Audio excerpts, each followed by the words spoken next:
This is Jewell Loyd. Most of you guys know me as a WNBA champion, an Olympian, college dropout, but let's add storyteller to that list. I'm bringing my amazing community, my experiences to you and everyone across the world. Welcome to the warehouse. How do we build something for our family? We don't have a trust fund. We didn't come from, a lot of money. In 2015, Jared and I bought some Bitcoin. I actually took some of my payment in the WNBA in Bitcoin, and I was the first, maybe only WNBA player to do that. I was really kind of ahead of the curve. So I'm constantly evolving. I'm evolving as a basketball player. I'm evolving as a businesswoman. And so that's what I should be doing. Create this financial wealth, generational wealth. What's going on, everybody? Welcome to the warehouse, where mindset meets mastery and craft meets community.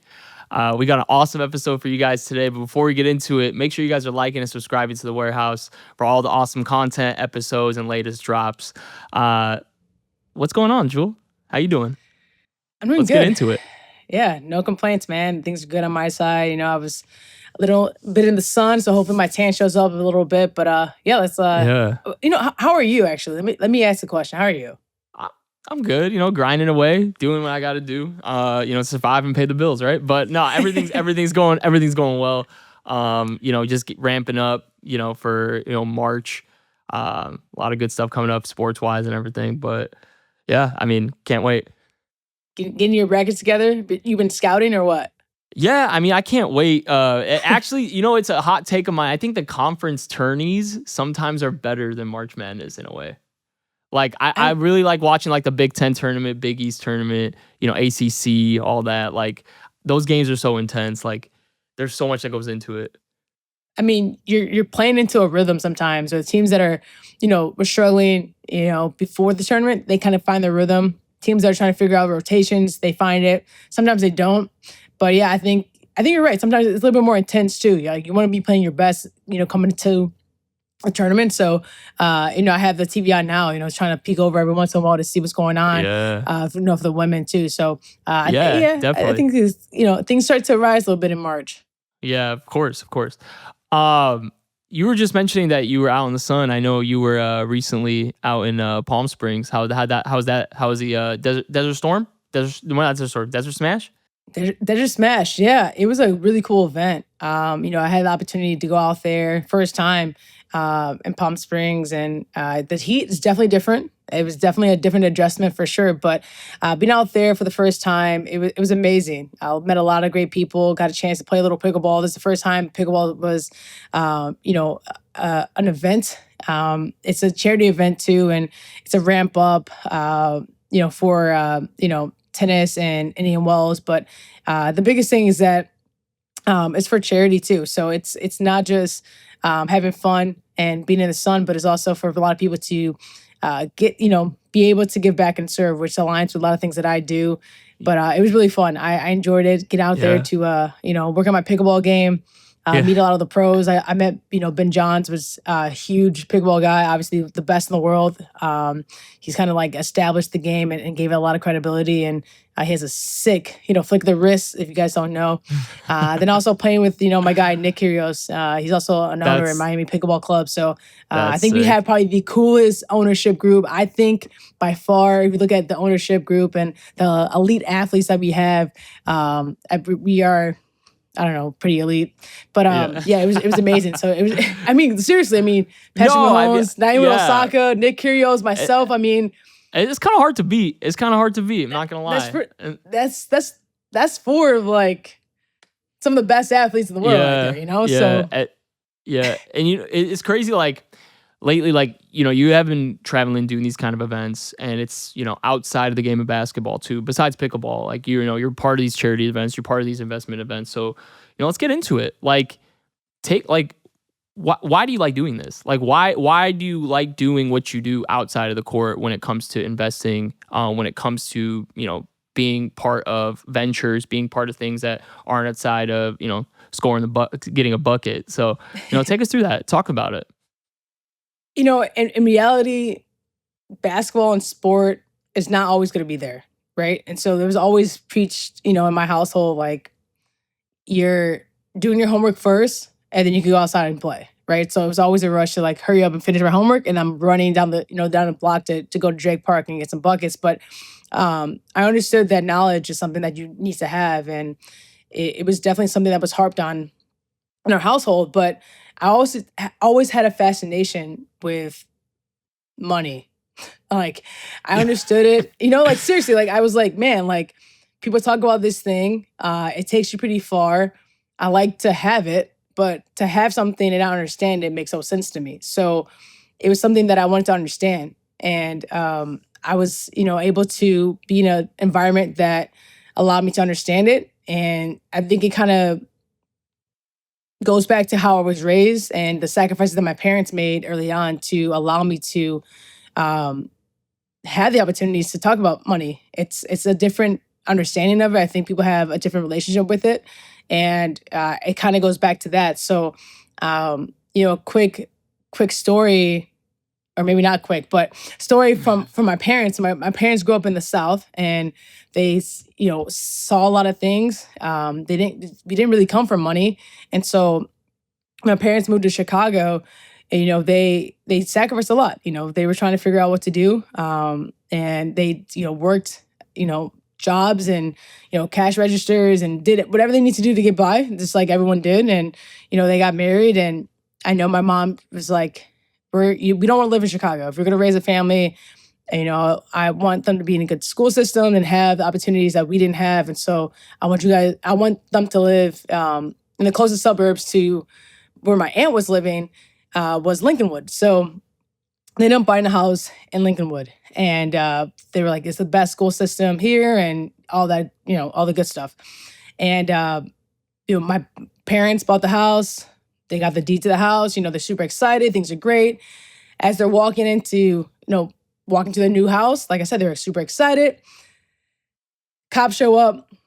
The cop runs up, handcuffs my dad, puts him down to the ground, like, you're under arrest, breaking and entering. And my mom's like, no, it's a big, chaos, right? Like, no, this is our house. We just bought it. And my mom has to show the deed. Like, no, like, this is our house. And the cop's like, oh, well, like, welcome to the city. Like, it was like, oh, you guys are the first, what the heck? like, Black people in Lincolnwood. Like, welcome, right? Like, so all the sacrifices my parents made, understanding, like, they did this so we have an opportunity to have better education. And that led to us being in a really good school system that allowed us to talk about wealth and to have a school where we had a whole series of talking about finance. So I remember in second grade, so that led to like my dad getting basically like arrested, before they even had kids, like all this stuff was going on. And they're like, hey, like this is what we're gonna deal with to make sure our kids are in a great environment, which led to us in second grade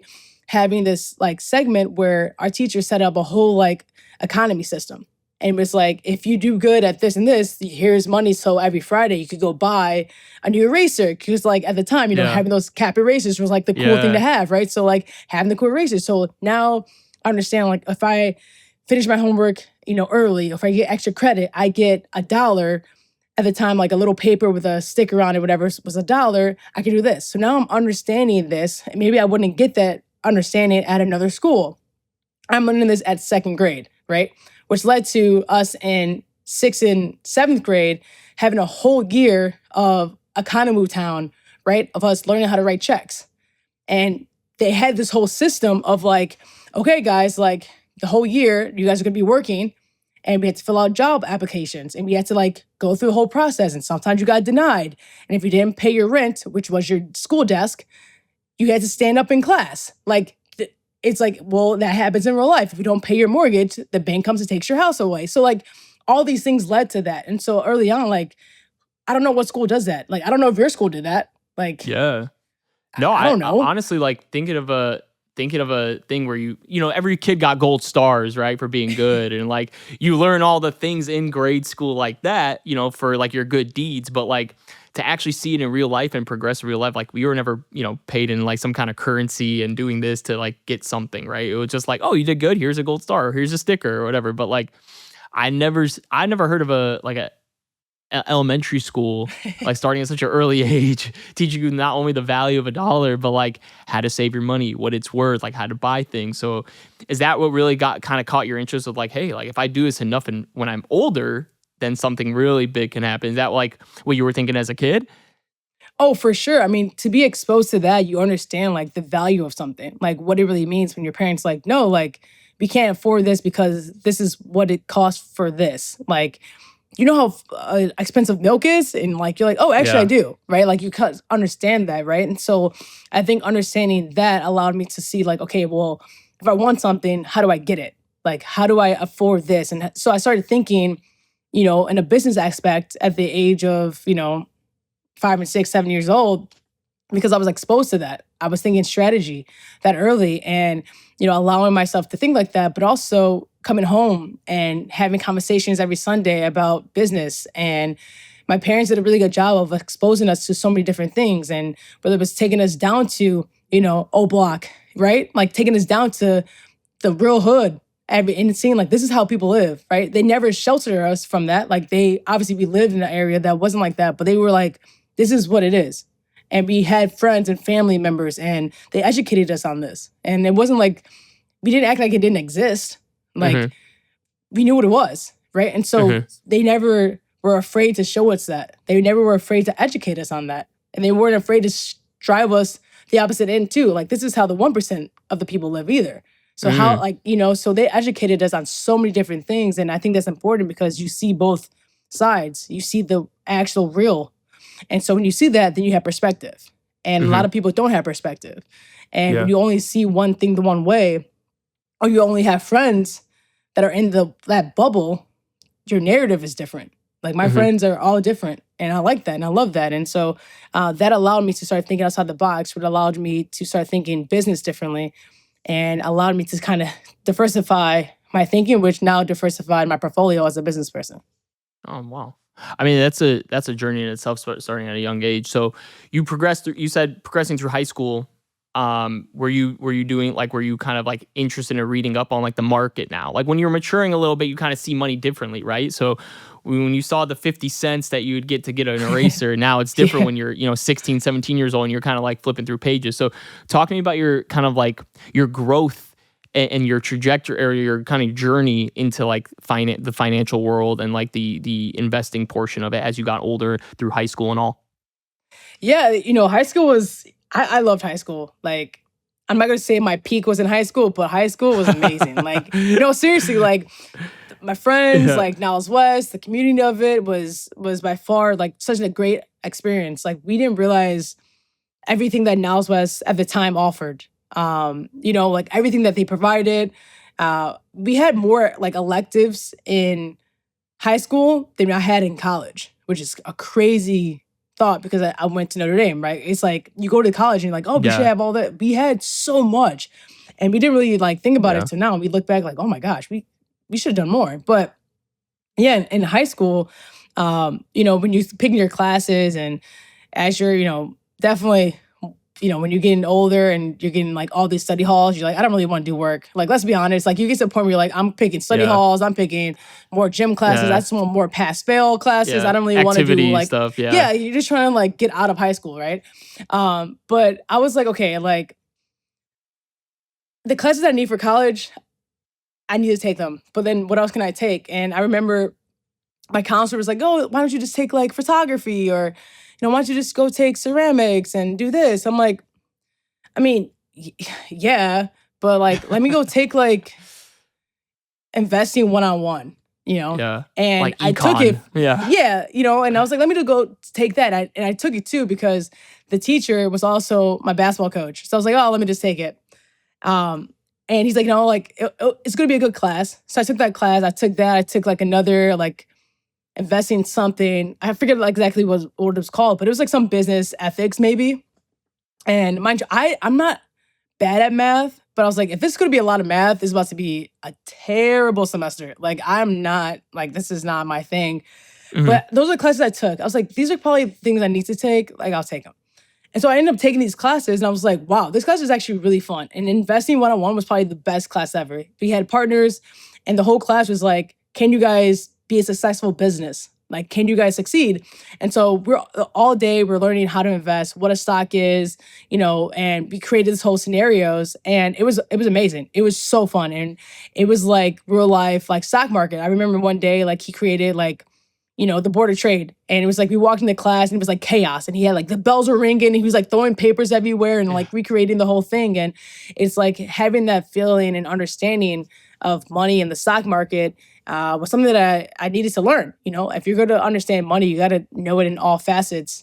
And to do that and know that I needed to do that to later understand how to build a family office was super important. Yeah. And like I said, like, who's learning this? I don't know what other high schools or what people are learning this in high school. I don't know. Like, did you learn this in high school? Like, I don't know if this is normal. I don't know. I mean, like you take like econ classes, you take like the basic fundamentals of like what it is 101 type thing, like how you were saying. And I think the coolest class I probably ever took was like sports marketing, right? Because like obviously you're involved in sports and you play sports and everything. You want to talk and learn about more of it, but you learn the business side of it, and that was kind of interesting for me. But we didn't really have anything that was super intense with that. Maybe they did, and I just really wasn't interested at the time. Maybe I just wasn't thinking. I was like, yo, I just want to take gym, do sports marketing. Like, I want these kind of classes too, right? Like math, yeah, whatever. Let me just get through it. But I didn't really think and like see if we actually did have that kind of stuff. But you mentioned, as you progress, obviously you say you're taking these classes in Notre Dame and you actually had more classes in high school, but you mentioned the family office.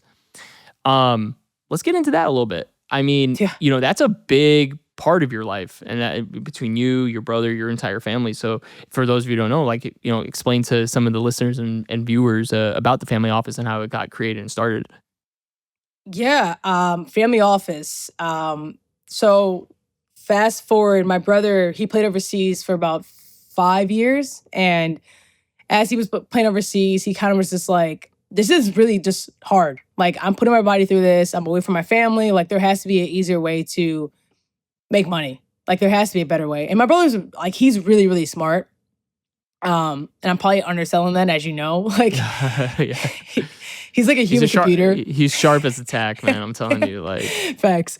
And he started to like get into finance by himself while he was overseas. And he came back home and he was like, I think I want to work, in finance and learn from people. So he started to study under a lot of really good people. And actually, he comes home, and I remember him like telling me, hey, like, I think we could like build something, but I don't really know if you want to. And I know I'm still in high school at the time, and he's just like, I was just about to ask, like, how old are you when these kind of conversations kind of started? I'm in high school. He's 8 years older than me. So I wasn't really, I knew about, and this kind of leads into like my decision to leave college early. I knew about the rule, the age thing, and I knew all that, and I think people obviously at this point know the story of me leaving, but it was just this decision of like, how do we build something for our family? And we had talks of this, like, we don't have a trust fund. We didn't come from, a lot of money. But we know a lot of families who did. We understand that things have happened generationally that have set us back. But how do we get that back? How, like, we have access, we have knowledge, we're smart, we can talk, like, people like us, like, we could get into these rooms, we have access, but like, how can we build on that? So my brother's kind of talking, and he knows all the finance things, and and he's putting in the work, and he's making millions for other people. And so I kind of asked him, I'm like, if you're making all this money for other people, why can't you just do that for us? And he kind of was like stopped and like looked at me. He was like, well, yeah, you're right. And I was like, okay, so let's just like do it for our family. And he's like, that's a family office. I was like, okay, well then let's start a family office. Like, why can't we just do it all in family? Like, why can't we just like not do it for anyone else? Like, and so that simple conversation that was like, I don't know, 20 minutes. And I literally like left and like went upstairs. And next you know, Jared, as you know, my brother's like just working. Yeah. Like, I didn't see him for probably like 72 hours.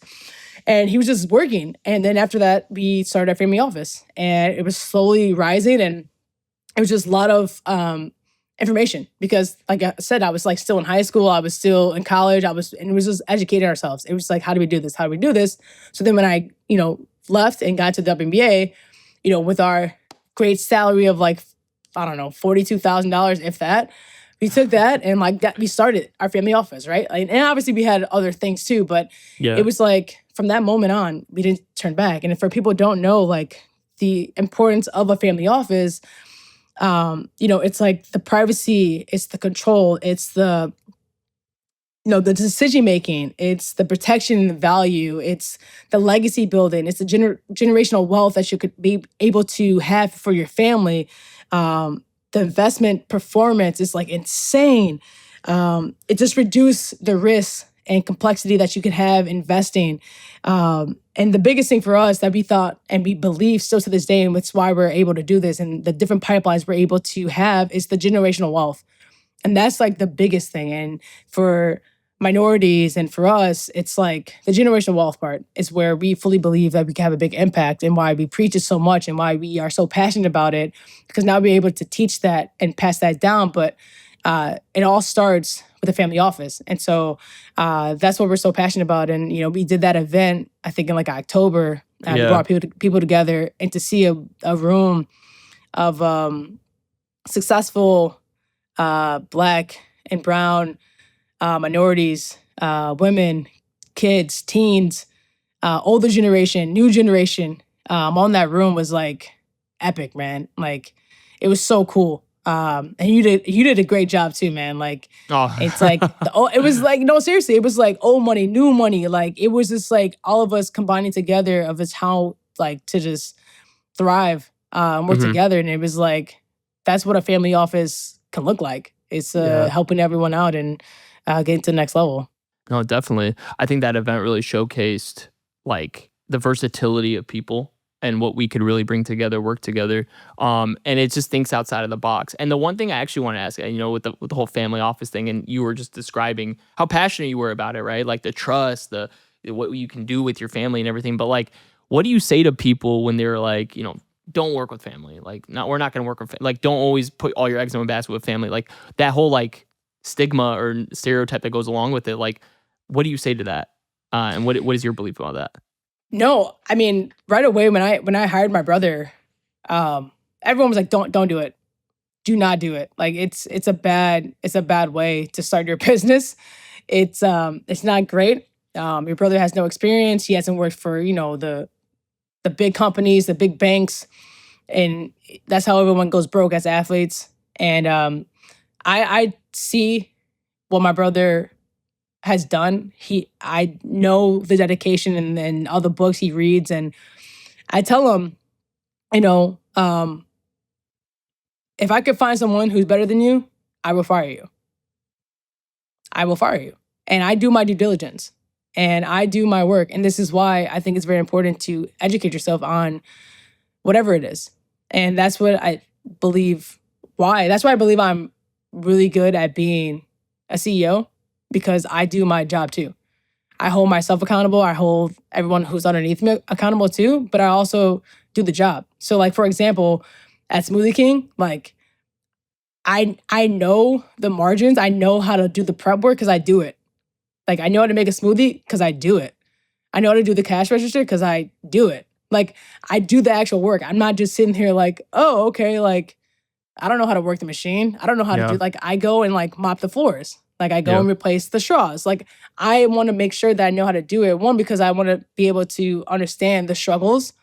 But I want to know like that. I feel like that's what you're supposed to do, And so like it's a leading by example type thing, right? Like, that's just how I do it. I don't know. So like when Jared's going through things and we're going through the processes of business, like I'm understanding what he's talking about. And so I'm also doing that, but I'm also having other people check him. Like, I trust my brother. I love my brother, but I'm checking his ass too. Like, I'm getting audits to make sure he's not fucking me over either. Like, I trust him. That's my brother. Like, it's like the Godfather, man. Like, I don't want no Fredos. Yeah, you know what I'm saying? Like, I don't want no Fredos.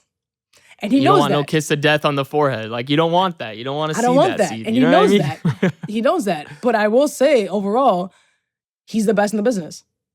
And that's not just me saying that. He's been told that by other family office Yeah. people who've called them. Like, it's not that, and I'm very open about that. And so when I say I have the best in the business, I do have the best in the business. And I would Yeah. put that against anyone. And I have. Like, there's a reason why our return is so high. Like, it's the reason why, and I'm going to brag on him, our return is over, 20%. We don't have, 15 people working for us. When you have a Yeah. computer and he does a job of 20 people. I don't know, I didn't realize he was this smart. Like, this guy is a genius. No, It's like, he's been blessed this way and this is his gift. And so when you're working with family, you have to hold people accountable. They're not family. They're your business partners. So you have to hold them accountable. And if they're not the best at that position, then you got to find someone else who's the best at that position. And I'm very open about that. If I'm going to hire my friend, they better be the best person at that job, or I will find someone who's better than you. And that's how I see it. And I don't look at my brother, and I'm very clear. When we're talking, he emails me when we're talking about business. Like, he doesn't text me. He emails me. Yeah. Like, do your job.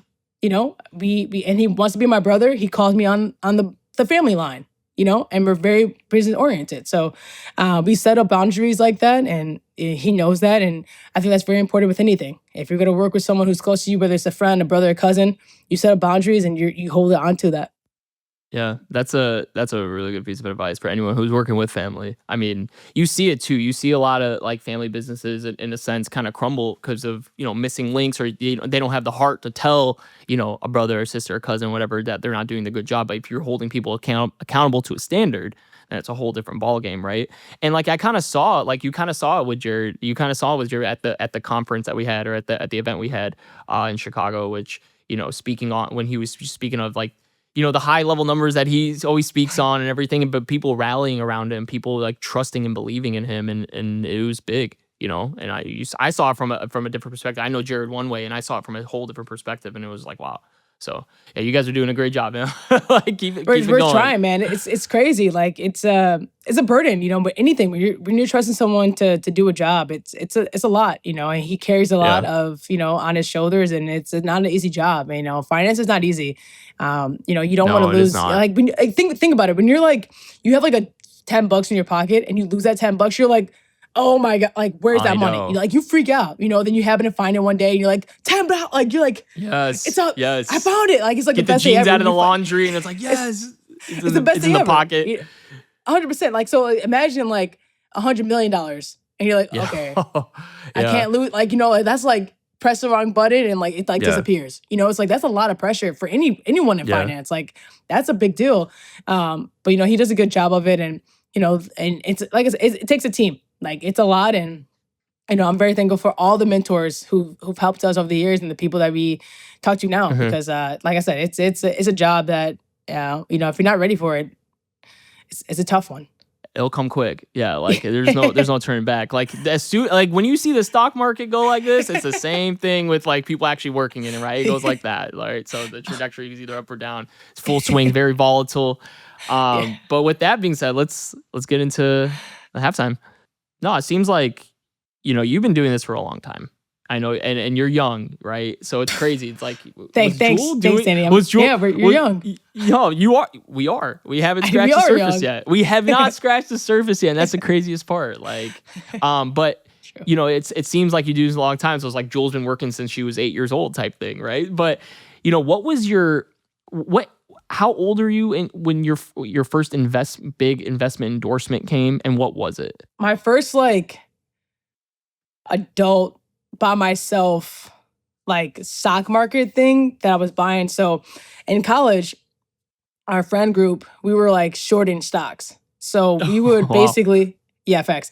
We were basically putting money in the stock market and hoping that certain stocks would drop. And so we were doing that. And so literally I would be in class, put money on whatever stock, and someone would be like, now. I'm like, I'm going to my computer, like sell. And every once in a while, it was like a rush, right? Yeah. And so we were doing that all through college. And that was like my first real rush of like, oh my God, I lost $50. Oh my God, I bought, it was just how college kids at the time, AKA me, with no NIL, we're just making money, right? Like I was doing that, and then once I was able to really make a move, my first real big thing that I think really kind of set me up as I got further was Bitcoin. Wow. In 2015, Wow. yeah, we Jared and I bought some Bitcoin, and that was a big deal. No one really, when we first bought it, everyone's like, "What is this?" Yeah. And There are people today that are like, "What is this? What am I actually investing in?" The fact that yeah, keep going. So this is no, like this is everyone's crazy. like, "What is this? Like, what drug money are you guys buying right now? Like, what black market, black dust are you guys doing?" And when we were talking about it, I just like the thought of freedom. And if anyone knows me, like I hate being stuck in a box, Danny. You know this. Yep. I don't like being stuck in a box. I don't like being told that I can't do something. Like I don't, Don't it do it. drives Yeah. me insane. Like, do not challenge, like, don't tell someone they can't. Like, don't stop my dream. I hate it. Yeah. And so the thought of freedom, the thought of anyone can have access to this, that anyone who wants to be a part of the Bitcoin like cryptocurrency can, that makes sense to me in my brain. And so I was like, Jared, if this doesn't work out, whatever. But if it does work out, we could potentially make some money here. Yeah. And my brother, who's like, high risk, high reward. I'm like, just buy it. Just hit the button. Just hit the button. And he's kind of like, I don't know. I'm like, just hit the button. And we're going back and forth, back and forth, back and forth. And I was like, Jared, dude, like, just hit the button, bro. Like, stop thinking. I just kind of hit it for him. And he was like, bro. I was like, just relax. And I mean, the proof right is in now the we're not going pudding. to talk about it, like what it's doing today, but it had its peak. And it was great. Like that was my first, like, oh my gosh, like this, it turned out, and it doesn't always work out like that, but No, we I know. early on, that was a really big, wow, who would have thought? And so I got into that, and that was really massive. I actually took, while it was, I actually took some of my payment in the WNBA in Bitcoin, and I was the first, maybe only WNBA player to do that at the time. Wow. And I was really kind of ahead of the curve. Yeah. Looks like you're the teammate now that everyone's going to advise. Yeah. So that was really big. And then once I kind of saw the wave, I stopped taking it at Bitcoin. And then but yeah, that was like probably one of my biggest decisions. And every once in a while, Jared's like, "Good choice, Jewell. Good choice." I'm like, that thanks, means Jared. more than anything. Like Facts. a pat on the back, a good job. Hey, you're good job, kid. Like from him, that's like massive. That's crazy. Yeah, massive. That's crazy. He's like shows no emotion, so he's I'll take that. That's funny. So are you more the risk taker, I would say. And Jared's more of like, you're swinging for the fences, but he's like, hey, like if we just bunt, we can get a runner over and then we can go for, you know what I mean? Like, is that how it is with your guys' dynamic in that? Or you personally as an investor, is that more your dynamic? Like, let's swing? I'm more so like, okay, in reality, I'm really the visionary. I'm the visionary. I come up with a lot of the ideas, the concepts. I'm really good at like getting the right team members. I can build a team. Like I'm really good at that. I know when I have a vision, I know how I can get someone who's really good at their crafts, really good at their whatever it is. I can bring that together, build a good team. We're gonna put it together. We're gonna be successful. That's me. When it comes down to really crunching the numbers and getting the exact, that's Jared. Like he's gonna come up with the exact equation. Like he's gonna put an equation together. My brain doesn't work like that. Now, do I understand the equation? Do I understand like, okay, I get that? Yes. But like, how the hell am I going to come up with an equation? Like, I don't do that. Mhm. Like, I don't get how he does that. Like, I don't know. Like, he gets formulas and no. But I am more like, yeah, like, bro, I don't know. But I'm like, Jared, if we could get some triples, and maybe some doubles. I don't mind singles because I'm a fast base runner. I'm a fast base runner. You get me on base, I'm guarantee you, like I'm gonna get home. Just get me on base. And Jared's like, I will take a walk. I will bunt. But let me tell you, if I hit this grand slam, Jewell, we would never have to work again. Yeah. I'm like, that's gonna take forever. You know the percentage of hitting a grand slam? Yeah. I'm like, just get me on base. Get me on base. Like, we're gonna get these things rolling. We're gonna get some, derivatives here. We're gonna get some compound interest here. Like, we're gonna get this rolling. So that's kind of how we work. Yeah, I mean, that's awesome. I mean, you have like the Wolf of Wall Street mentality on that. He's just so calculating. You're just like, what, make another dial. Let's go. We got to get on the phones. Like, let's get this going. That's awesome. So, translating that with Bitcoin, I mean, the first time I've heard of Bitcoin, and I was in LA, it was like 2017. I'm going into an Uber, literally, to go from like Echo Park to like wherever downtown. And the guy, he's like playing the radio. He's listening to financial news, and he turns to me and he's like, you gotta buy Bitcoin. I was like, what? Like, I'm trying to get to work. I'm like going to a work event. I'm like, what? He's like, Bitcoin. You don't know about Bitcoin? I'm like, no. He's like, right now it's like $3,000 a coin. Like, get on it right now. Like, buy whatever you can. I think it was like a $7,000 actually. But he's like, buy whatever you can. I'm like, all right. I'm like, okay, I'll see you later. Like, dude. Yeah. Like, shut up. I know, but when you look back, it's like that Uber driver, man, he probably is killing it right now. I don't know if he invested or not. I don't know if he was just hyped on it, but that was the first time I ever heard of Bitcoin. But like, you've done so many events, and you've gone to panels with Bitcoin, you've gone to panels with Coinbase. Talk to us about that, like how you got invited, how you got into this kind of into these kind of events. Honestly, talking about like going to these panels about finance and like Bitcoin and everything, like I actually do love talking, and I didn't really love it like a couple of years ago, but I realized I'm actually really good at talking. And but it's very intimidating, like, because it's always one person that asks you like, on March 5th, the numbers are I'm like, dude, I had a game. Like, I don't know what the market was like in that moment. Like, I'm like, someone's always trying to like stump you. And I'm like, hold on, let me call Jared. Like, I'm like, I don't know, bro. Like, and I'm like, always in my head too, I'm like, I know it's not proper to like have note cards on deck, but I'm like, I'm gonna bring my note card because you guys were trying to stump my ass. Like, I have no shame in telling you, like, reading from this note card and give me the exact numbers, because if I mess up, you guys are gonna be like, I knew this person. I'm like, bro, I'm not trying to get stumped, bro. I'm just trying to like share my truth. Like, relax. Right. But no, I'm serious. I'm like, damn, bro, like, relax. Like, I messed up. Like, chill out. Yeah. But it's actually kind of fun because like my perspective on things are so different, and it's not always like, a Black woman sitting on the panel talking about Bitcoin.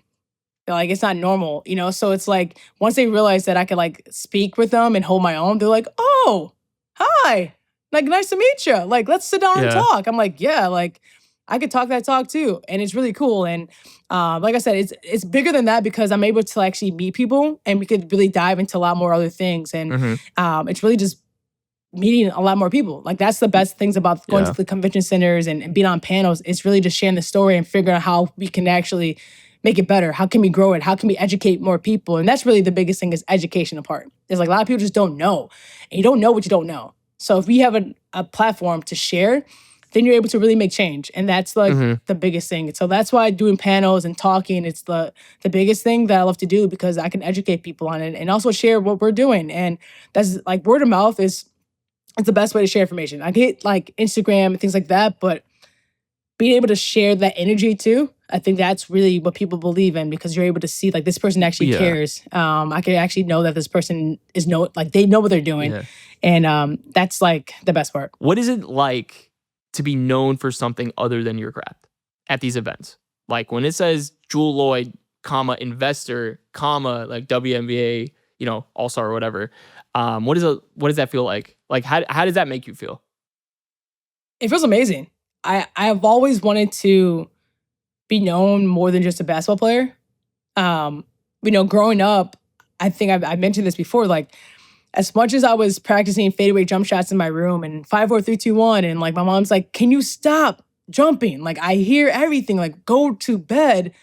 I was also like in her office, like pretending that I was running shit. Like I was pretending that I was like a CEO. Like I was always envisioning like I can run a business. And I believe that I could. I always believed that I could. And so being able to show that I have a great business, that I am a CEO of companies, that I have a great, you know, great personal portfolio and doing things that I should be doing, things that I wanted to do. I'm able to educate people and help people. People are calling me like, "Hey, do you want to invest in my company?" And "Hey, can you help me do this?" And I'm like, "Yes."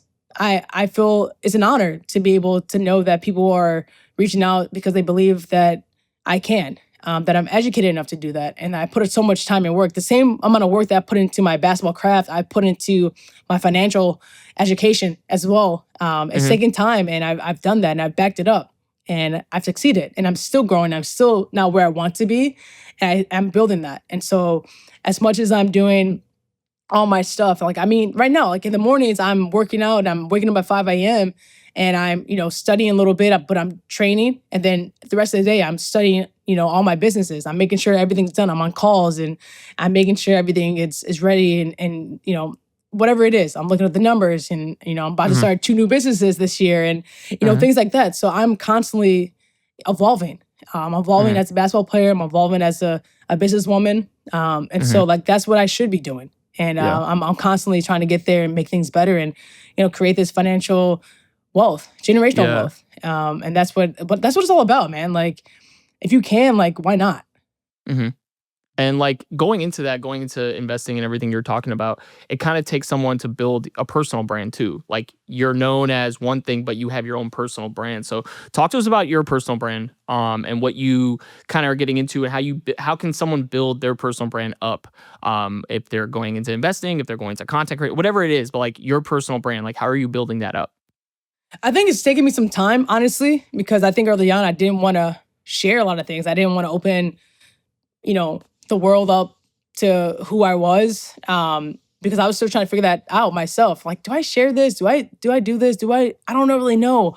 But I was still learning. I was still trying to make sure that I feel confident in what I was saying and what I was doing to really be like, this is who I am. And now, as I'm trying to, not even trying to, um, I know who I am. I know exactly what I want to do, and I know how I want to say it. And when you're trying to build something, you want it to be 100% certain on, the font, the Hmm. access, the people you're around, the tone, the messaging. Hmm. And so I think I have that figured out. And I think when people look at me and they know who I am, I think the one word that's is definitely they align with me is consistency. Uh-huh. Um, you definitely I've won, so you want to say I'm a winner. But I think in totality, you want to say I've done things the right way.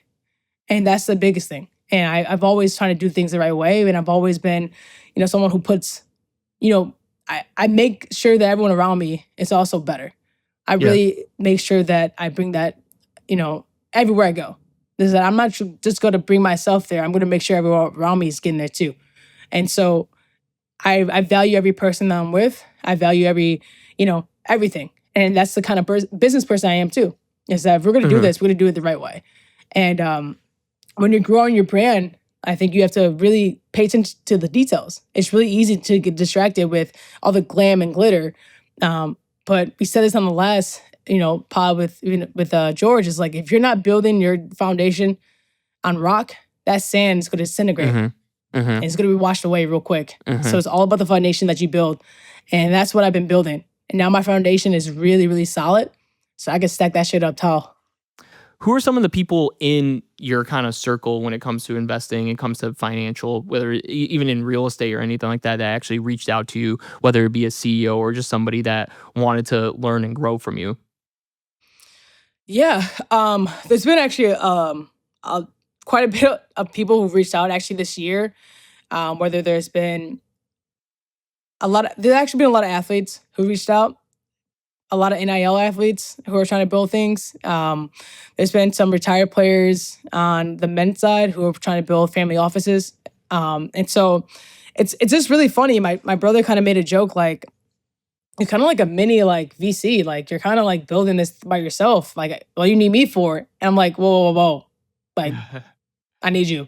But he's like, I think you just really have a genuine like flow. Like people really know that you're about that life. Like you Mhm, do things, like I said, like the right way, but you're also like back it up with what you have been able to perform. And mhm, I really think there's enough in this world that everyone can succeed. And if you do it the right way, why can't everyone succeed? There's mhm, enough resources. And so the thing that I am working on and building is going to allow people to succeed. And I just have a passion for that.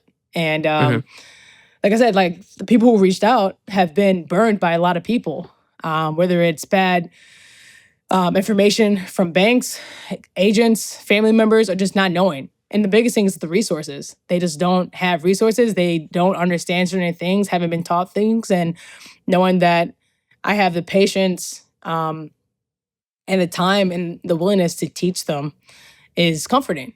Finance is not easy. mhm. And definitely for women. Like it's a lot of women have been kicked out of certain things. It's not friendly. And so if I could allow a safe space for women to succeed, I want to provide that. And so, like I said, the people who've reached out to me have been amazing people, and it's just annoying and sad to hear the stories. And so it's like, fuck it, bro. Like if I could change it, let's fucking change it. Yeah. Yeah. Um, for you personally, when it comes to investing, what is like one thing, what's like a tip to avoid these mistakes or avoid something that could go wrong? What are something you look for? What are like things you would check off on a box or a list before you look into investing? I mean, shit's gonna go wrong. Things are gonna drop.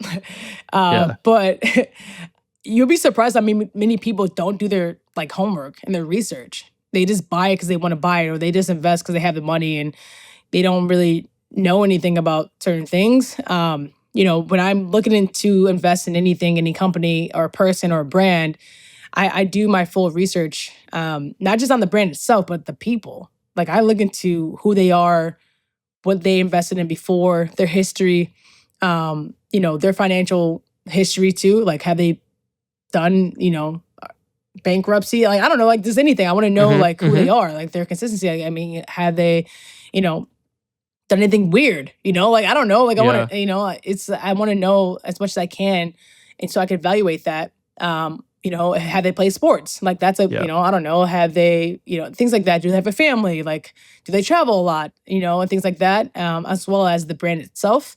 I also ask questions like, is there an exit strategy? What's where you want to take the business? And also if there's any, I look at certain things like, is there any gaps? And if I was going to invest in it, like I try to pick apart that brand or that business as fast as possible. Like where are the Mm-hmm. gaps? Because if I'm, you know, a competitor, that's my job to see how I can be better than this. So if I can't find any gaps where it's like, okay, like then maybe that's a good business or whatever. But I try to really destroy the brand Mm-hmm. as much as I can, and then figure out if it makes sense. But then also see if it aligns with what I believe in. Mm-hmm. If it doesn't align with who I am and my ethos, then it's not really the brand for me. I think a Mm-hmm. lot of times when you work with someone, like people sell you on a big story, they sell you on some stuff, and Yeah. it's not really the truth. And you could get into some situations, and you just kind of deal with it. Yeah. But you live and you learn, right? Like Yeah. you get in deals sometimes, and it's not really what you want. But then, can you make that? Can you still learn from the situation? Can you still learn from the experience? And I've signed some deals. And I'm like, man, like this wasn't the best a deal, but you know what? It's practice. It's repetition. Yeah. It's I'm learning from this, and I'm gonna make it the best situation possible. And I know for the next deal, this is what I would fix. Yeah. This is what I would change. This is what I would do. Whatever that is. So, I always try to make sure that I'm gonna learn for every experience, but when I'm looking at a certain deal or whatever it is, I want to make sure that, it definitely, can I break it down? Is there any gaps? Is there any holes? Will I make my money back? What kind of profit shares? What's the, equity breakdown? How many people, how many ownerships are there? Yeah. Um, You're all breaking the it little down. things. Yeah, you're breaking it No, down I'm like serious. film, You man. gotta Like ask all it's these crazy. No, questions, but that's man. but isn't People that don't isn't that ask. You're the like, oh, how much money yeah. do I get? Okay, but money doesn't matter. Like, can I get equity? Like, how Yeah. long? Like, what's it like? Do I actually have a seat at the table? Like, can I be like, Yeah. I don't want product. Like, product is great. Thank you. Like, I will take the product, but I also want a seat at the table. I actually want to be Uh-huh. actually to make change. Like, Uh-huh. can I also put my daughter's name on the list because I want her to be an owner? Like, it's like, can I Yeah. do other things that's not just Sure. like, oh, here's a one-time payment. Like, that's cool. Thank you. Yeah. But I want this to be, something further.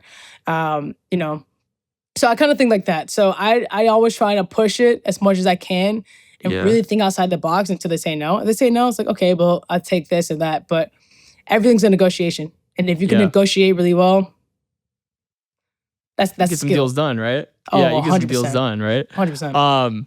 So you hear about the stigma and the stereotype of like athletes, right? Athletes going broke, athletes not knowing what to do with their money, athletes not investing properly into certain brands. You see them basically get bamboozled on deals, right? But like for you, since you have the knowledge and everything, have you thought about leading panels for athletes, especially like for the W? In empowering your peers and in the future of the league to do the right thing when it comes to investing in finance. Um, no, but I have, so the business that I'm currently building out right now is something of that caliber that Hmm. actually is bigger than that.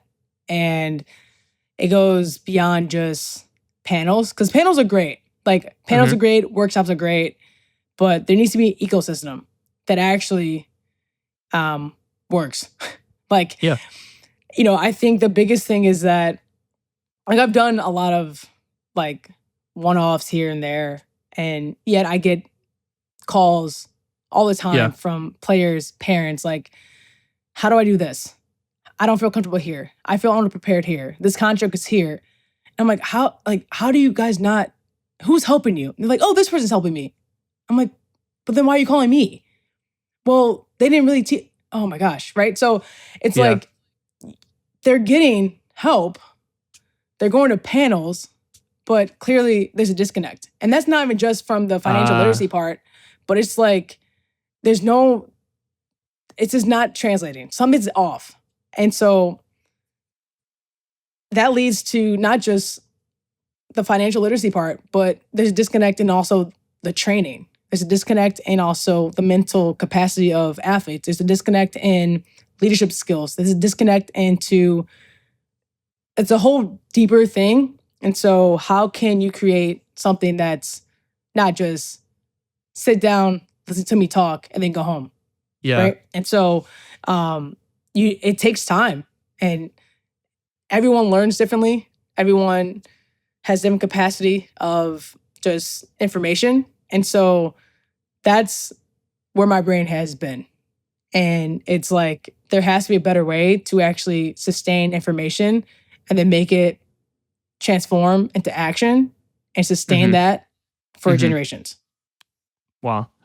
So this thing that you're going to be creating, this business that you're going to be creating, or the venture you're going to be creating, is going to support athletes not only through panels and like you talking and giving them advice, but like beyond that. Like, so you're going to take that to the next level, as you mentioned. What are some of the things, like, I know I don't want to like spoil your business plans and make you reveal, but like, what are some of the, if you can give us a little inside scoop or sneak peek of like what you could do to kind of have them like take that to the next level, I guess, from your advice. Like, what are some of the things that we could look out for in that?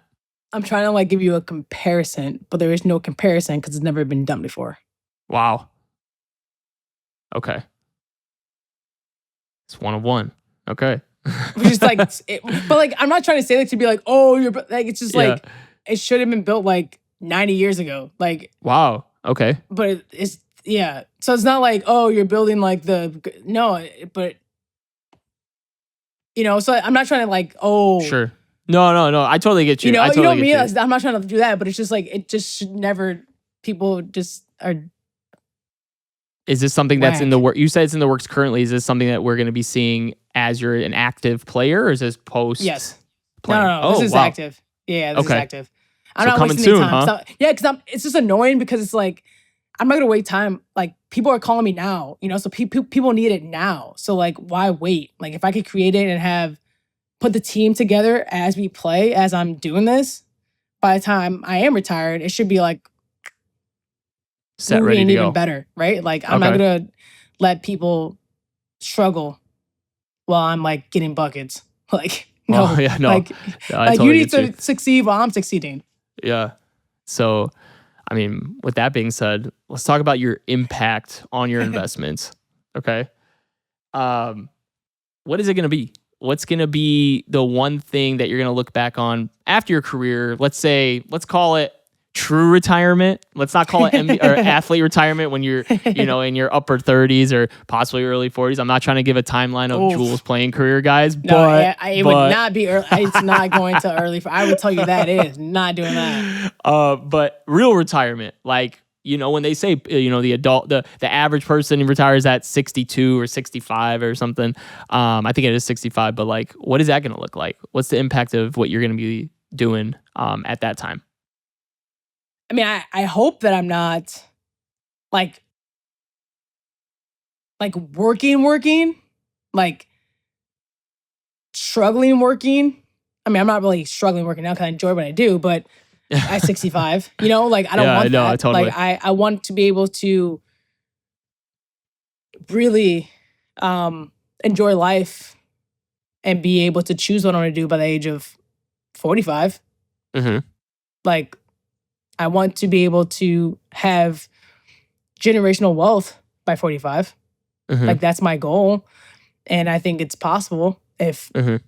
things go how things are planned. But I also know that life is a gift. So if I am blessed to live to 45, that'd be great. But hopefully things are set up so then if I don't do it, then whoever is the beneficiary is going to do it, or whoever totally. my kids do it, right? So like regardless if I'm not here, regardless if someone's not here, what Jared and I have been able to create is still here. And I'm telling you, everything goes back to the family office and generational wealth. That's the idea. It's that it is now going to be passed down for generations. Mm-hmm. But you can't do that if you don't create it. Like that's the beauty of it. It's like all of these investments, all of these things are now created because they're going to be passed down. Like that's the whole beauty of it, man. Like it's not just for me. Like I'm creating this for generations. Yeah. And so whatever it is, whether it is you're investing in Bitcoin, whether you're with Coinbase, whether you're doing pickleball, whether you're doing anything, any kind of investment, you got to make that spot. You got to take the, you got to jump in. You got to take that risk. You got to be able to you got to be willing to take the good with the bad. Yeah. So you have to. I mean, you have to. And hearing all that, man, it just makes me want to kind of brush up on my financial literacy on that note. So now you're part of the team, Danny. I'm bringing you in. We already talked about this. If you don't know, Danny's joining the team of my investment team sooner or later. We're working on some other stuff as well. So we'll keep you guys updated on that on the Warehouse Pod coming soon. We have Warehouse Ventures coming soon. But no, man, like if you guys have to take the first step. You guys can't run until you make the first step. And the first step is just jumping in. Yeah. And with that being said, I'm Danny. We got Jewell. We out. Like and subscribe to the Warehouse, everybody. Enjoy.